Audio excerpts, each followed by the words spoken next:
au niveau d'Angleterre donc avant may dem am na ku ñu ma boole loon donc xam nga au niveau de Europe dafa am yu bëri yoo xamante ne xew foofu noonu donc yéen ñi nekk fii peut-être du ngeen ko xam nit ñi dañ lay wax ñëwal bu nga wàcc kenn du la jël si ñu lay seetaan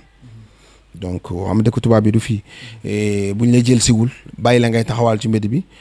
boo moytuwul du yomb ci yow réew bu mel ni Angleterre boo fa wàccee même boo fa wàccoon ak 10 millions tey defe naa boo toogee 2 mois liggéeyoo xaaj bi yëpp boo moytuwul di nga ko dépensé ci hôtel ak lekk. Parce que c'est un pays boo xamante ne c'est développé c'est un pays boo xamante ne l'argent yi du ñu benn parce que on pense c'est 800 francs CFA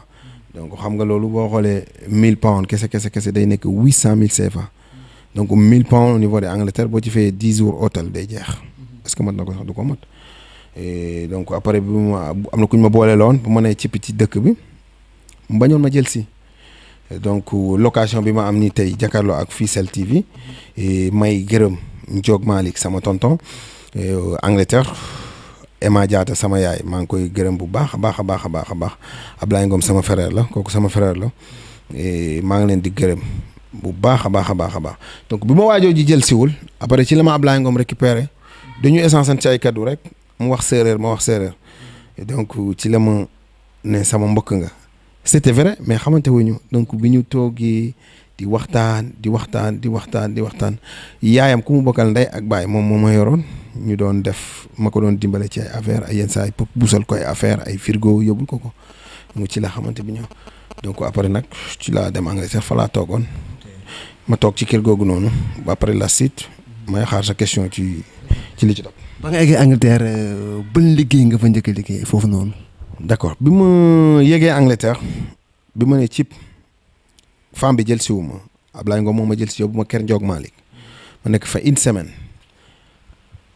Ablaye Ngom ne fekk moom ki ma jël si moom yóbbu ma kër jàmbur moom ci boppam kër googu dañ ko fa fàttoon du këram mais da doon def juste social pour dimbale ma. Sénégalais quoi entre sénégalais et entre séeréer encore donc bu ñu defee noonu ci la ma ne nañu wut kër ma ne ko ok d'accord après ci la wut kër. ñu bokkoon ko ak beneen gaañaan bu ñuy s'appelle Kawsek aussi nit ku baax nit ku ñàkk iñaan Kawsek maa ngi koy gërëm bu baax a baax defaluma dara nag sos comme gars yooyu noonu mais nit la koo xamante ne donc dañ doon changer ay kaddu yu nice tu la doon wax fi ngay jaar pour am jàmm ni ngay jaar pour génn ci affaire yooyu noonu léegi Laye Ngom bi ñu defee noonu ñu jël kër ñu ne habité à East London il s'appelle Forest Gate fa la ñu dem dëkk bi ñu fa dëkkee première guddi gi Kaw parce que c'est en English Kaw c'est au niveau de Gambie ma ne ko Kaw mu ne ma ne ko xam nga lu mu bëgg a xam ma ne ko juste wax ma nu ñuy waxee damay wut liggéey ci anglais quoi donc maa ngi rappelé wu bien maa ngi demoon Angleterre bi ma fay maa ngi yoroon téléphone Samsung yu ndaw yooyu noonu mais mënoon naa ci enregistré parce que day jël carte mémoire mu ne ma am looking for job ngay wax ma enregistré ko ci téléphone bi loolu rek laa bëggoon xam parce que bi may dem xaw ma dara mosuma duggee kon ma enregistré ko téléphone bi guddi gi ma tëdd di ko wax ba 5 heures du matin jot am looking for job bi pour mu dugg sama bopp. répété quoi. waaw ma koy répété pour mu dugg sama bopp. donc déjà def naa ferraille pendant 7 ans jaay naa ndox ferraille bi jaay gerte yi et tout ferraille ak mécanicien donc c'était ñaari mbir yoo xamante ne dañu xaw a collé quoi. donc parce que ferraille bi ma doon def mooy da ngay xaw boîte auto yëpp xam moteur auto yëpp xam clé yi yëpp xam boulon yi même mécanicien yi professionnel yi sax mun naa ko wax ne boulon bi lii clé bi moo koy dindi te bu boobaa da ko mën a dindi donc mu wàccee foofu noonu mu laaj Kaaw bi ñu ñëwee ci kër gi fanaan fa et tout mu wax ma loolu looking for job ma enregistré ko sama téléphone bot set kenn mësuma wuutal au niveau de extérieur liggéey wala ndimbal jamais de la vie lépp lu may def maa koy def sama bopp bi ma xëyee ma dugg ci garage yi ne am looking for job lu boobu rek laa xam ci anglais xaw ma leneen looy wax intéressé wu ma leneen looy wax intéressé wu ma am looking for job lan mécanicien jeex na ma yëndoo wor jour boobu noonu ba ngoon jot aw ma liggéey bot set je réfère la même chose ma defaat même chose bi pare ma dal ci benn garage waa ji ñëw ne ma ñaata ngay fayeeku parce que au niveau de Angleterre il paie par la semaine chaque vendredi ma ne ko chaque vendredi 400 pounds 400 pounds c'est 600 000 et ma ne ko 400 pounds mu ne ma non parce que dama lay tester dama lay fay 300 pounds ma ne ko y a pas de problème bët set ma ñëw xëy si c'était difficile quand même musuma def oto. cette fois oto la quoi. auto mécanicien parce que boobu jàpp naa ne fekk xam naa bagage yi yëpp mécanicien bi day yomb. ba yàq oto jàmm. la fa xew kay musiba la falaa xëy c'était lundi premier jour ma dem jubóo woon nañ ci prix bi chaque une semaine chaque vendredi 300 pounds ma xëy lundi ñu jox ma embrayage quand même j'étais arrivé à démonter l'embrayage démonter naa ko tranquillement mais montage bi au niveau des bités xam nga foofu day laaj xam-xamu mécanicien donc aw ma woon xam-xam boobu parce que j'étais pas un mécanicien li ma ci dugaloon mooy comme li ma la expliqué ci ferraille bi déjà xam naa bagage oto yi xam naa boulon yi xam naa boîte yi xam naa moteur yi xam naa clé yi te foofu noonu mënuma fa def beneen job boo xamante ne fekk damay doog a wàcc te amaguma kayit te bu fekkee am nga métier au niveau de Europe ñoom mën lañ la jël sans kayit di la liggéeyloo mais dañ la koy def au noir quoi donc duñ ko déclarer ma xëy lundi démonter embrayage bi bité bi ma monté ko baaxul ma ko monté waat boîte bi monté lépp xam naa mécanicien bi ñu ko gisee dinañu ree ba tëdd ci suuf ndekete ni ma monté bité ak embrayage bi yëpp dama ko dëpp baaxul ma monté lépp lundi mardi ma monté lépp monté waat pneu yi oto bi amul embrayage ñu woo chef bi mu ne pourquoi oto bi amul embrayage ñu ne ko peut-être bité bi dafay yàqu tata li ñuy wax yëpp man xaw ma ci dara ñu ne ma dindiwaat ko mardi laa pare woon ci loolu ma dindiwaat li ma defoon mercredi jeudi monté waat ko mu defaat les mêmes choses ñu dindiwaat ko vendredi ba ñu monté waat ko lépp baax am beneen ko gaan ba xam moo monté bitel beeg lépp ñu monté ko ba pare oto bi toujours baaxul ndekete man dafa am leneen loo xam ne dama ko yàqaat au niveau des embrayages tuyau bi nga xam ne dafa am benn tuyau boo xam ne day jógee ci mètre cylindre bi master vac je ne sais pas nañ lañ koy waxee ci wolof master vac dem ci niveau des embrayages comme boo appuyer oto bi moo am embrayage ndekete loolu tuyau boobu aussi dama ko yàq ñu dem woo chef bi mun non kii moom na ñibbi du mécanicien fi ma daal baaxul parce que li ma njëkkee mooy benn affaire boo xam ne même mécanicien professionnel yi c'est difficile pour ñoom mu ne non na arrêté ma arrêté pour man vendredi bi dañ may fay ma ñëw taxaw ci bureau bi de xaar xaalis waaj na ma looy xaar encore money mu ne ma ban money yow yaa ma war a fay yow nekk nga fi une semaine yàq oto jàmbur yàq samay pièces ba pare taxaw di xaar xaalis aw ma këyit aw ma dara ma génn ndànk bàyyi ko fa bàyyiwu ma de ma demaat encore cherché waat un autre xoolaat beneen garage encore ma ñëw wër dal ci benn garage africain nigérien jamaïcain bi moom c'était pas un mécanicien c'était un carrosserie garage bi day am contrôle technique ci biir donc au niveau de contrôle technique su fekkee oto yi dañ koy passer contrôle baaxul dañuy changer plaquette yi affaire yu ndaw ndawaan mais on fait pas de grand travail quoi comme là où j'ai comme fi ma jógee woon waaw léegi gain bi jamaïcain bi moom bëggul nit ñi ñuul yi léegi te moom xam naa ne man moo ma mën a dimbale léegi li ma doon def mooy dama koy nguuru maanaam lépp lu muy yónnee cigarette affaire yooyu damay jël rek daw dem jëndal ko cigarette buy yónnee ay lekk ma daw jëndal ko léegi moom patron bi moom xamul ne bagage yi ñuy changer fii du man maa koy changer mais keneen ki moom ma koy changer donc foofu ñu jël ma fa une semaine 300 euros toujours comme d'habitude ma def fa une semaine c'était bien passé ça waaye di ma woon nu ñuy changer ay plaquettes de frein moom laa njëkk a changer ci mécanicien ma xam léegi li ñuy changer plaquettes de frein ñu may fay 300 euros ma liggéey fa 4 semaines ma liggéey 4 semaines nag xam nga Sénégalais mu ngi mel ni mbër bu dugg ci salle bi entraîné tuuti xam buy dox day mel ni ngandillu affaire yooyu noonu léegi pour man nag léegi je suis un grand mécanicien ma ne patron bi léegi ba mu mënoon fay 500 pounds par mois liggéeyatuma mu ne ma dafa bëri ma ne ko non 500 pounds mu léegi nañ ko def 400 ma ne ko ok d'accord ma continuer ci loolu di jëlaale xam-xam ci waa ji léegi waa ji nag dem na ba wonatuma dara man maay changer sama bopp ay plaquettes ay affaire yu ndawaan affaire yooyu noonu noonu laa def commencé foofu ci garage boobu ñu may jàngalaale mécanicien bi lu ma ci xamul woon ñëpp ñu ma koy jàngalaale franchement parler ma jëlee fa xam-xam bu bëree parce que au niveau d'Europe au niveau du Sénégal les mécaniques c'est pas pareil foofu da ngay def mécanicien da ngay def électricien da ngay def carrosserie da ngay def lépp le même job bi da nga koy def donc fa laa jëlee lu bëri xam-xam bu bëri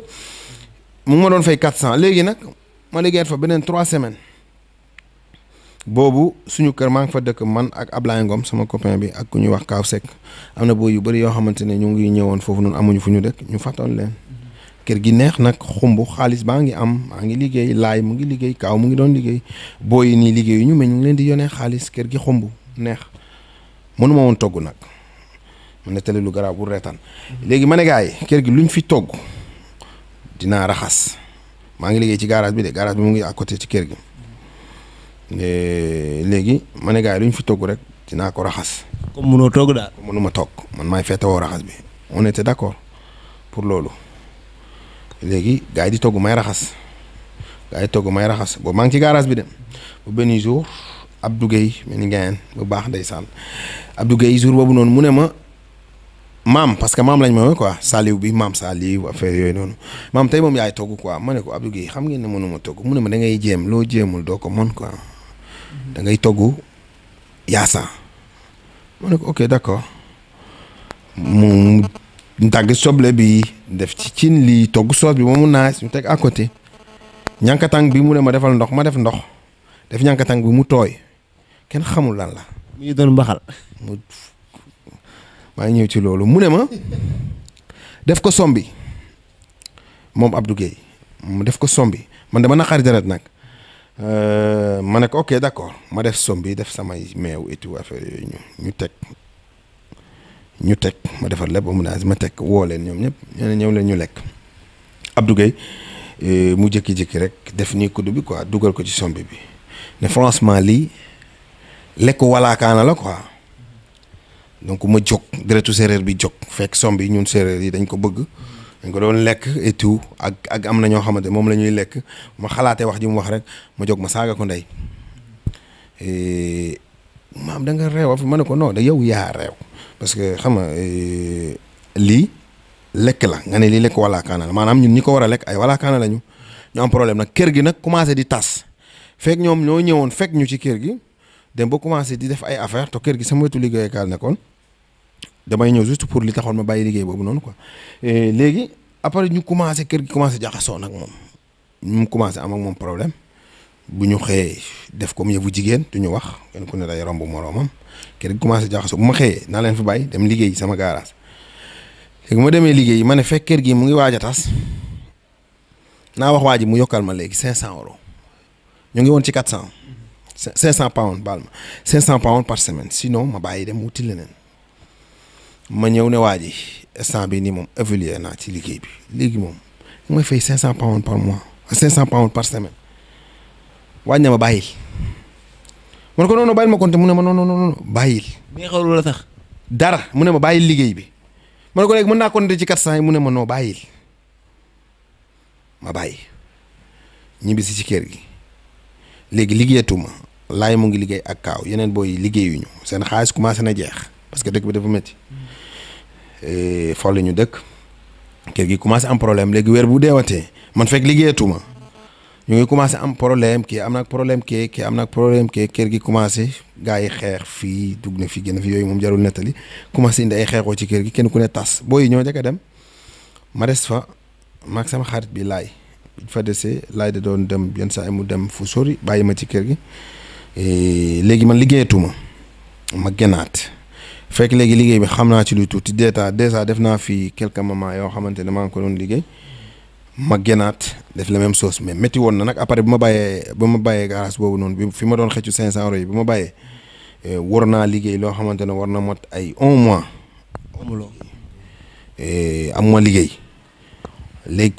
aw ma liggéey amatuma fu ma liggéey ma dem ci benn paa mu ne ma mën naa la fay daal journée 20 pounds boo bëggee ñëwal. 20 pounds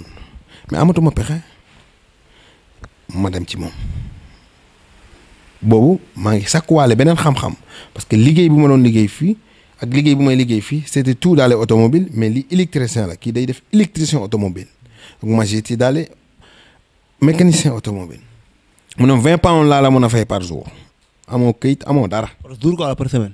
non par jour amul foofu amul par kooku non xam nga Angleterre par semaine la ñuy fay bu fekkee dañ ko teg yoon mais pas bi pour coow lay bañ saa yoo wàccee mu jox la say 20 euros nga dem sa yoon say 20 pounds nga dem sa yoon.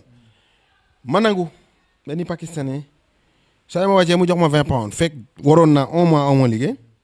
ma commencé di jëlaale ci moom aussi def naa fa lu war a mot 2 mois jël fa tuuti ci xam-xam bi ci électricien bi après ma bàyyi ko ma ne ko boo mënul yokk. excuse-moi dootuma liggéey mu ne ma yokk ma ne ko waaw mu ne ma léegi dinaa la yokkal dafa la ko journée bi 30 pounds ma nangu 30 pounds yi def fa 2 jours ne ko non arrangé wu ma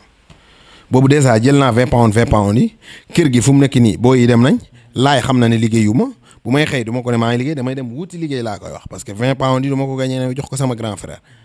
ma aju ko di ko door comme yi gars yi di def noonu rek door ko ci suuf nekk mooy loolu moom yoruma dara. donc 20 pounds yi ma doon gagné ma koy dugal sama poos laay ndeysaan nit ku baax nag di ci gérer tout lekk ji naan ji nit ku baax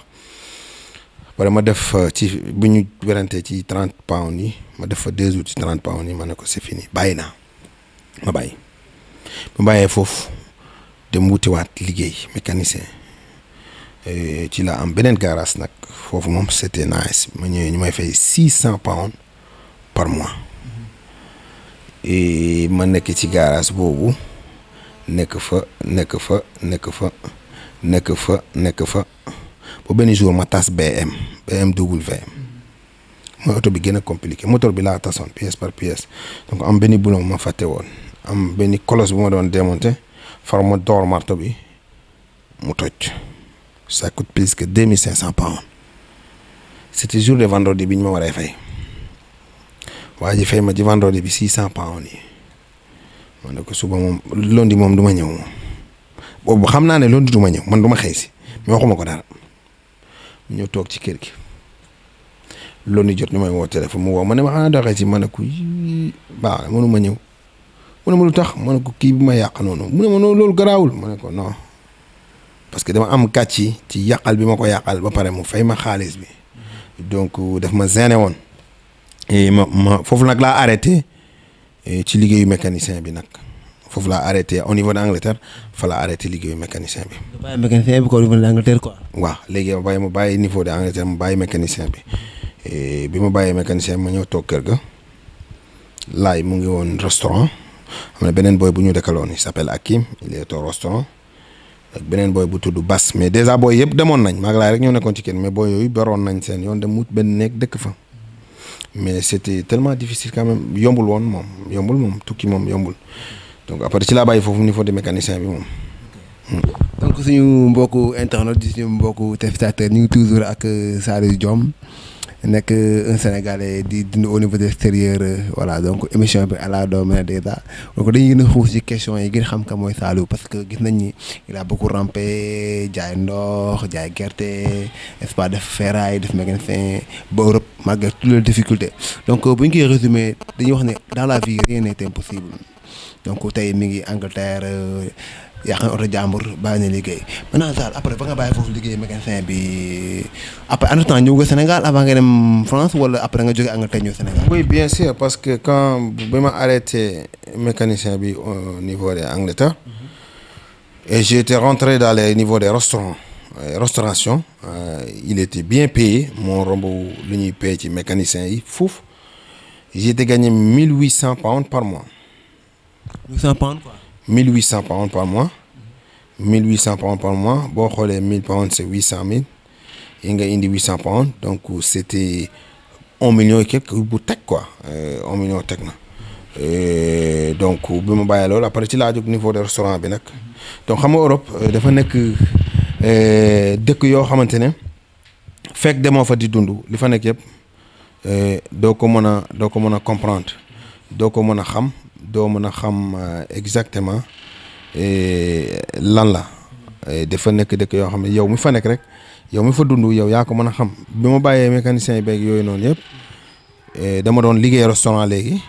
2 jours yi nga xam ne dama ko doon am off ci au niveau de restauration bi 2 jours yooyu noonu dama doon dem def ko mécanicien dans une garage donc mu ma doon fay 50 pounds journée donc j'ai été gagné 100 euros 100 pounds ci 2 jours yi ouais donc après ci laa dem nag di def restauration bi may def restauration nag après affaire boobu dëkk bi mu ngi commencé woon neex fi dëkk bi neexe woon nag donc fa la yàlla ñëwee ak ndogalam ma amoon fa ndogal boo xamante ne c'était tellement grave j'étais en prison et pendant 33 mois lañ ma joxoon mais au niveau d'Angleterre bu ñu la joxee 33 mois maanaam da ngay def xaaj donc si c'est 33 mois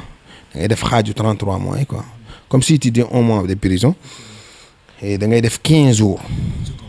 de prison. la moo dugal prison. li ma dugal prison mooy j'étais dama demoon liggéey bi ma demee liggéey ci restaurant ba wàcc bi may ñibbisi ma dugg ci biis bi may jël comme d'habitude donc bi mu wàccee ci biis bi am na samay xarit yu jigéen ñoo xam ne tout le temps dañ doon nekk moo ci koñ bi foofu noonu fa laa jaar ci ñoom donc bi ma yegsee ci ñoom am sama beneen xarit boo xam ne dafa yegsi yor benn téléphone appareil téléphone bi daf ko sàccoon quoi ci benn oto mooy mënu ko fay donc mu ñëw jox suñu beneen xarit bi Elisa c'est quoi parce que fàtte naa seen tur yi mu ne ko fayal ma téléphone bi Elisa ne ko non mënu ma fay téléphone bi joxal Saliou mu jox ma téléphone bi mu ne ko du ma ko fay quoi di ko jaay ko ji fay bandi comme moom ne ko téléphone jàmbur da nga koy fay donc en temps ñuy change ay kaddu fayal téléphone bi doo fay téléphone bi police yegsi c'était en 2012 loolu au niveau des Olympiques je ne sais pas peut-être tu étais au courant des Olympiques bi amoon en 2012. Sénégal demoon quoi ak ñoom Sadio Mané bay nekk booy tuuti. Olympique boobu noonu c'était en 2012 donc police yegsi fekk police dañuy tourner partout au niveau de Europe c'est pas comme ici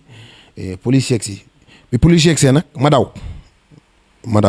donc parce que xaw ma lu ñuy ñëw exactement bi may daw après ñoom ñu topp ma arrêté ma taxaw ñoom looy daw dama xam ngeen jékki-jékki yi ñëw fii nii ñun ñëpp ñu daw quoi parce que fu ñu doon toog noonu donc c'est pas milieu boo xamante dañ fa war a toog dafa am boo yoo xamante ni jubuñu ñoo fa doon toog quoi donc après ma daw en plus histoire bi nga xamante ne moo nekk sama bopp bu sénégalais bi et tout donc ragal police affaire yooyu noonu léegi may daw fekk maa ngi police téléphone bi sama loxo. ñu ne ma après bu ñu ma jàppee ñu ne ma téléphone bi ko moom ma ne leen kee moom ma ko jox ne ma fay ko def ko sàcc gel bi ne ma non yow yaa sàcc téléphone bi mu ne ko mais yow yaa ma jox téléphone bi fayal jox ko sa xarit gel bi ne ma non sama nekkul téléphone bi. accusé ma et après ñu jël ma yóbbu laaj ma sama tur xam naa sama sant. mais bu bëm bi may dem Angleterre dafa vif xaw ma man sama date de naissance lan la donc xam nga loolu day am dëkk bi léegi boo gënoon fii def micro-trottoir boo laajee 100 personnes sama yaay de xam naa ne xamul kañ la juddu sama rakk bi boo ko woon léegi laaj ko kañ la juddu moom xamu ko am na 100 personnes yoo xam boo gënoon fii léegi boo leen laajee seen date de naissance mënuñu la wax. émission bi ñu gisee dañ ko def xool gars yi ba nga xam ne seen date de naissance dinaa ko def ko kooku maa la ko jox bés boo ko defee di nga ree ba tëdd ci suuf dem naa Angleterre def fa pendant 3 ans et demi xaw ma sama date de naissance xaw ma sama date de naissance xaw ma dara man daal li ma xam mooy Saliou laa tudd sant Diom léegi xam nga au niveau de Europe bu la police arrêté di laaj date de naissance en adulte boo xamante ne c'est plus de 25 ans nga ne xamoo sa date de naissance xamoo sa baab day lan la donc police ñoom dañu jàpp ne kii nag daf ñuy fonto ak liggéey bi di wax kii day dof-doflu est-ce que t'as compris ou pas et police yi taxawloo foofu lu mu 30 minutes di ma laaj sama date de naissance mënu ma leen ko wax yoruma pièce d'identité sama poche mais maa ngi woon ak samay carte bancaire sama poche xam naa sama tur déjà mais xam nga ci carte bancaire yi am na ci yoo xam du ñu def ay date de naissance dañuy def sa tur rek monsieur Diom Saliou wala monsieur Isso tatatam léegi police yi taxawloo ma lu ma 30 minutes di ma laaj mënu ma leen jox sama date de naissance adresse xam naa sama adresse parce que bi ma demee di jàng am looking for job adresse laa jàng après bu dugal ko sama bopp mais sama date de naissance fekk na nag njàng bi yëgagul woon foofu pare ci lañ ma jël yóbbu ma au niveau des commissariat de East London Forest Gate mu ñëw di jooy nag quoi bu ma yegsee ci commissariat maa ngi doon jooy parce que li ma métti mooy fayal ma téléphone bu ma ciy dem ay commissariat donc ma commencé nag sama xol bi jeex bi ma police yi laajee sa adresse ma jox leen adresse bi mais xam nga yàlla bu lay teg nattu fépp foo làmb du baax yàlla suñu borom bu lay teg nattu lépp loo làmb du baax ma jox leen adresse bi fekk adresse boobu noonu kër gi ma lay wax xam nga booy yëpp taxu woon nañ ma mu des fa maag laay dem bàyyi ma fa man le même jour bi ma jëlee sama bagage pour génn kër gi le même jour ci guddi gi ci suba si ci guddi ga dama jël sama bagage ci guddi gi yóbbu ko ci kër kooku noonu il s'appelle Medoune Ndiaye il est trop connu teggkatu Thione Seck la il est trop connu Medoune au niveau des réseaux sociaux moom moo ma jëloon këram ma dem fa pour ñu bokk neegam ma jël sama bagage yóbbu jour bi ma fanaanee këram xëy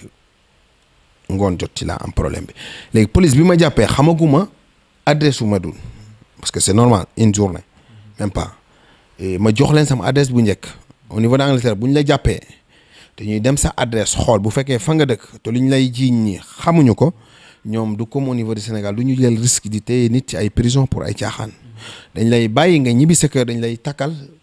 taak lañ koy wax ci anglais bracelet nga dem ñibbi sa kër mais kenn du la fa téye mais foog nga am adresse ñu dem kër ga bu ñu demee fëgg kenn nekku fa ñu ñëw ne ma kër ga kenn nekku fa man ne leen waaw kër ga moom kenn nekku fa parce que kii fa nekkoon moom fa dëkkaloon nekkatu fa ñoom ko duñ la mën a bàyyi jox ñu numéro de téléphone ma bañ parce que boo nee ci Europe sénégalais africain yu bëri ñu ngi reerloo nit ñi di leen teg ay fitna yoo xamante ne maa ngi leen di ñaan ñoom ñëpp au niveau de Fissel TV la ak ñiy siifuur yëpp vidéo bi ni ko ñara gis ñëpp ñi ci nekk extérieur ak foo mën a nekk nañu bàyyi dofloo ñi nga xamante ne dañuy doog a ñëw ci dëkk bi boo ne cib Europe lu ñu leen njëkk a wax mooy xottil sa passeport mooy benn ñaar ñu ne la police bu lay jàppee bul wax fi nga dëkk ay erreur la yoo xamante ne li ma ci xam bari na bari waay boo xamante ne am lu bëri loo xamante ne yàlla jot na ma cee jox ay xam-xam erreur bu rëy la ñuy def léegi bu ma ñëwee gars yi ne buñ la jàppee fii wala affaire bul wax fi nga dëkk bul joxe turu nit bul joxe numéro téléphone léegi policier bi ñu demee ci kër gi kenn nekku fa ñu ñëwaatee ne ma naa leen jox numéro téléphone ma ne leen xaw ma kenn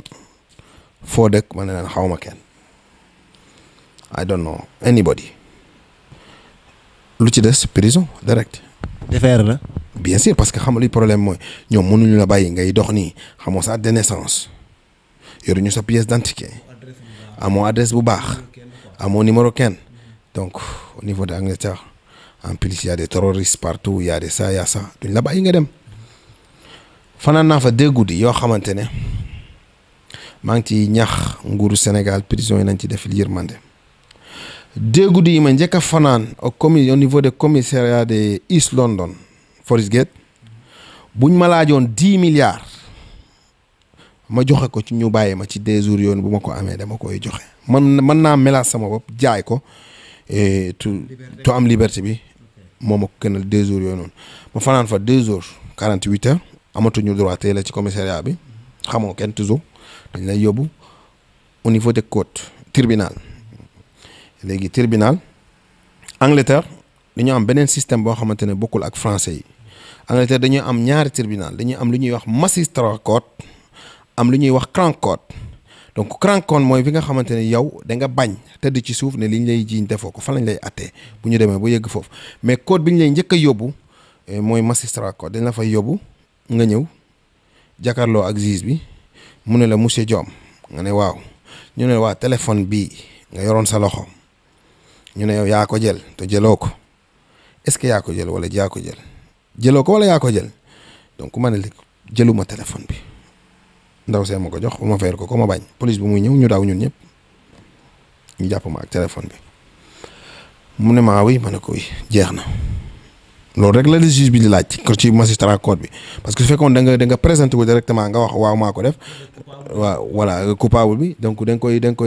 lay daan foofu noonu ci directement wala ñu ne demal dans 2 jours nga ñëw ñu daan la liñ lay daan mais boo bañee rek moom juge bi pare na ci yow quoi donc daf lay bàyyi mais daf lay yóbbu prison donc mu ne ma daf may envoyé prison 3 mois retenir aw ma kër aw ma adresse xaw ma kenn mënu ma génn c'est normal mbir la boo xamante ne nag métti na defe naa c'est la première fois même je suis toujours dans les internet mais du ma ko raconter mais c'est la première fois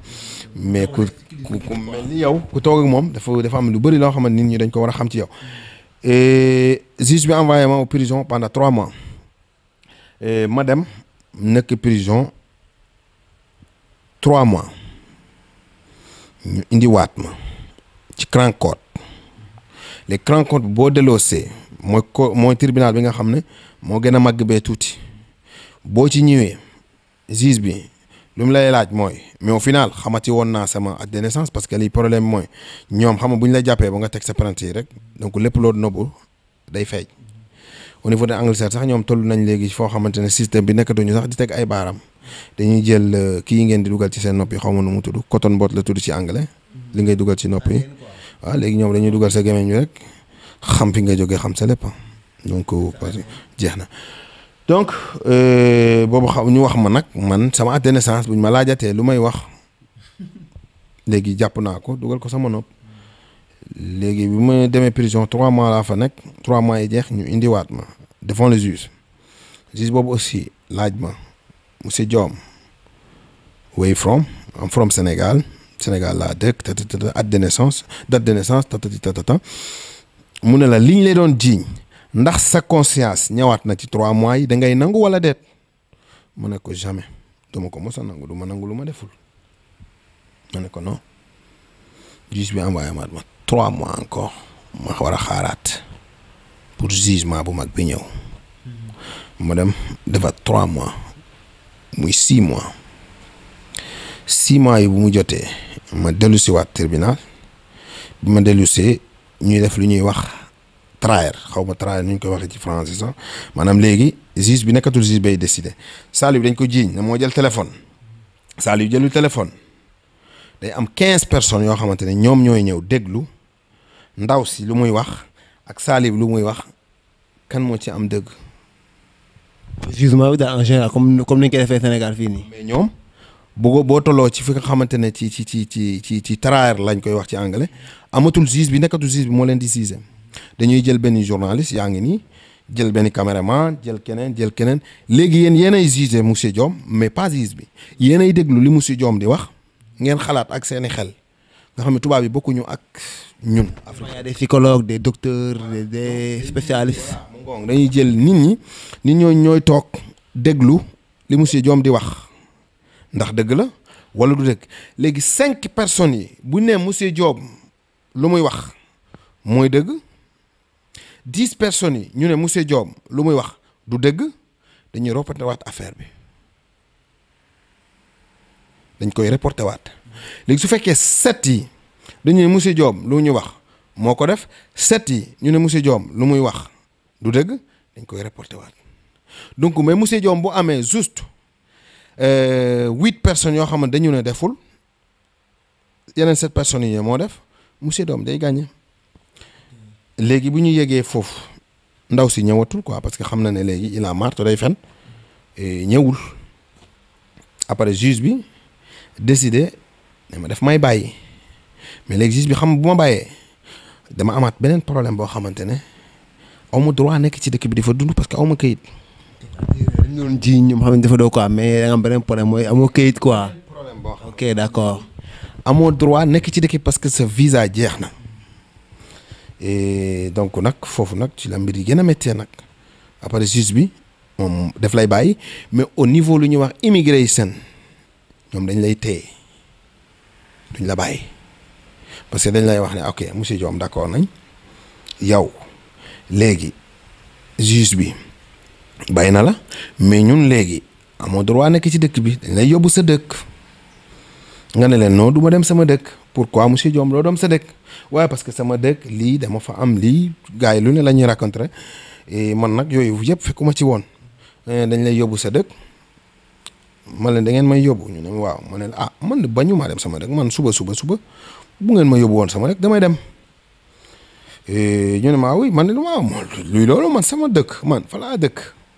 je suis en train parce que dafa am benn affaire boo xam ne nag dama ko yàgg a ñëw di ci sama bopp dama bëgg Sénégal. J'ai fait d'Angleterre, j'ai fait de France, j'ai fait d'Italie, Espagne un petit peu mais man mosuma porter beneen nationalité pour sénégalais sénégalais rek donc jéemuma sax au niveau de kayit nag mosuma sonal au niveau de Europe pour toog di xalaat ay mbiru kayit ak yooyu noonu non parce que man dama jàpp ne rek fekk man fi ma nekkoon maa ngi fa doon tëdd donc fu ma mën a dem bu ma mënul tëdd rek directement donc après au niveau de l'immigration ñu yóbbu ma léegi amatuñ droit yóbbu ma prison dañ may yóbbu en maison des arrêts lañ koy tudde kër goo xamante ne kenn du la tëj da ngay tranquille ngay jox ngay lekk mais foofu nag la problème bi nekk parce que niveau de immigration toujours foofu mbir yi dafay yàggee ci ñi nga xamante ne da ngay gis ay sénégalais yu bëri yoo xamante fii seeni mbokk dañuy toog fii dootuñu leen dégg dootuñu leen gis dañuy naan diw dee na man mii demoon nañ ba sama benn tonton war ma tàggee je te jure ne dee naa fekk deewuma parce que au niveau de immigration seen mbir dafay yeex te foofu amul jugement amatul dara ñoom ñooy décider li ñu war a def ci yow donc mu ngi noonu ñu yóbbu la foofu nga toog fa da ngay lekk tranquille attention quand même prison d'Angleterre du prison comme fii li ngay lekk da nga koy commander ci biir prison bi. ci prison bi nga xool ngay lekk. yow dañuy indi fooy monsieur Diome tey lii la ñu am comme menu ma ne lii laay lekk ceebu jën bu amul ñoom dañuy génn prison bi dem jëndal la ceebu jën indil la ko ci biir prison bi.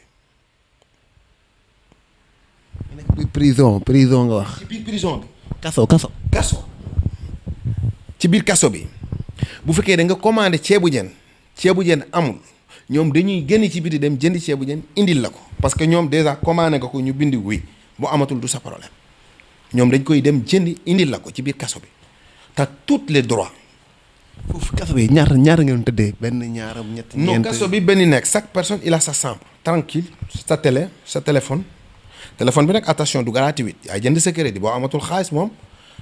mooy loolu foofu moom il faut nga am xaalis bu fekkee am nga say mbokk yu ne yónnee xaalis. est-ce que prison la hôtel. non mais prison la parce que doo génn doo gis jigéen doo gis yeneen doo gis say xarit doo gis say gel ngeen baal ma ci wax ji doo gis say copine doo gis dara donc prison la bien sûr ay góor yàlla rek ngay gis donc prison bi am na salle de musculation am na football am na jàng am na mécanicien am na lépp lu am ci biti am na ci biir prison bi. donc man nag fekk bi may dem jànguma woon j'étais préféré rester pour jàng ba tey jii may wax ak yow j'ai fait plus que 5 ans en France mais bu tey jii nii anglais laa gën a dëgg ne français parce que français jànguma ko mënuma ko bind mën naa ko wax mais anglais laa doon jàng guddi bëccëg suba ngoon ci biir prison bi bu ni ma fay génn soxlawuma woon leneen lu dul jàng. donc prison la du hôtel parce que prison la bien sûr. prison la comparé au Sénégal. waaw mais la neexee da ngay commander say daal amoon naa benn montre boo xam ne bi may tukki di dem France fii laa ko bàyyi woon ci biir prison bi laa ko jënd woon mais dama ko defoon comme souvenir teg ko fii saa yi ma ko gisee et donc mu ngi noonu jaar naa ci 5 prisons au niveau de Angleterre. ci biir ci même kii bi quoi. ci 33 mois yi ma def ci biir. et jaar naa 5 prisons de différence parce que da ngay ñëw fii nekk fi pendant quelques moments ñu jël la ci prison bi changé la nga dem foofu nga nekk fa nga changé la fii nga nekk fi changé la fii nga nekk fi changé la. immigration yàgg nga fa trop wala après ak noo fa génnee après. yàgguma fa parce que immigration li tax yàgguma fa mooy bu ñu ma tëjee bu ma paree ci niveau de jugement beeg affaire yooyu noonu ñëbu moo niveau de immigration man je suis paré pour tout pour rentrer dans mon pays. soxlawu ma leneen da ngay wax sax ma di ma tuddal Angleterre ma saaga la ne la man sama dëkk laa gëm moom laay fréquenté waxuma leneen lu dul Sénégal bu ngeen bëggee suba jox leen ma billet ma ñibbi donc après bu ñu waxee loolu ñu ne ma dañ lay fay pour ñibbi bi ma ne ñaata lañ lay fay 2000 pounds lañ lay fay 2000 pounds c'est 1,6 million déjà jotoon naa liggéey amoon naa xaalis ma xool 1,6 million bi li ma jotoon denc